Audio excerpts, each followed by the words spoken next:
PTI के 6 लोग अब पीटीआई को छोड़ चुके हैं। महमूद मौलवी साहब जो एमएनए थे, उन्होंने अपनी सीट से भी इस्तीफा दे दिया और साथ पार्टी के रुकनियत से भी इस्तीफा दे दिया।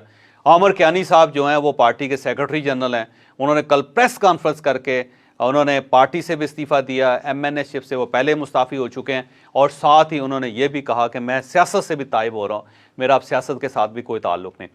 फवाद चौधरी साहब की आपने गुफ्तगू सुन ली थी। फवाद चौधरी साहब मजम्मत भी कर रहे हैं इस सारे वाक़े की और ये कह रहे हैं कि अगर पीटीआई के लोग भी इसके अंदर मुलव्वस हैं तो उन सबको भी सज़ा मिलनी चाहिए। तो फ़ौज है तो पाकिस्तान है तो हम हैं। फवाद चौधरी साहब जो है उनका सॉफ्टवेयर भी अपडेट हो चुका है बड़ी हद तक। फिर इसके साथ साथ अली जैदी साहब ने कल फरमाया और उसमें उन्होंने मजम्मत भी की और ये भी कहा कि सबको सज़ा मिलनी चाहिए, लेकिन वो एक गलती ये कर गए कि उन्होंने कहा कि अगर आप ये चाहते हैं कि मैं ये पार्टी छोड़ दूँ तो फिर इमरान खान के होते हुए पार्टी छोड़ दूँ तो फिर मुझे यहाँ पे गोली मार दी जाए। और उसके बाद ज़ाहिर है उनकी नज़रबंदी जो थी उसको ख़त्म करके उनको जेल में शिफ्ट कर दिया गया।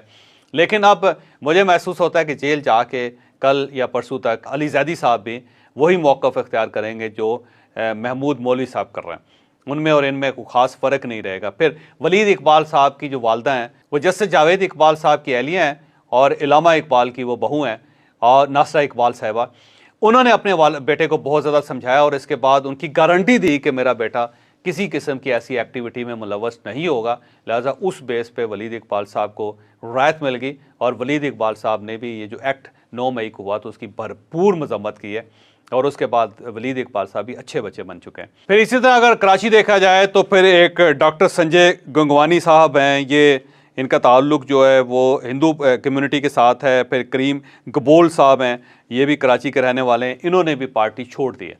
और इसके साथ साथ 6 लोगों के बारे में कहा जा रहा है कि वो भी अपना सॉफ्टवेयर बड़ी तेज़ी से अपडेट करते चले जा रहे हैं।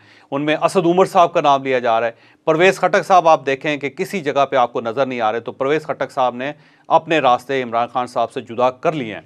आप देख लें, वो किसी जगह आपको नज़र नहीं आ रहे। असद उमर साहब देखिएगा, अनकरीब आप उनको देखेंगे कि उनका ठीक ठाक सॉफ्टवेयर जो है वो अपडेट हो चुका है। शाह महमूद कुरैशी साहब के बारे में बल्कि ये खबर भी गर्दिश कर रही है कि सिर्फ उनका सॉफ्टवेयर नहीं बल्कि हार्डवेयर भी अपडेट कर दिया गया है। और इसके साथ साथ असद कैसर साहब जो हैं वो भी अब बहुत अपने आप को डिस्टेंस कर चुके हैं।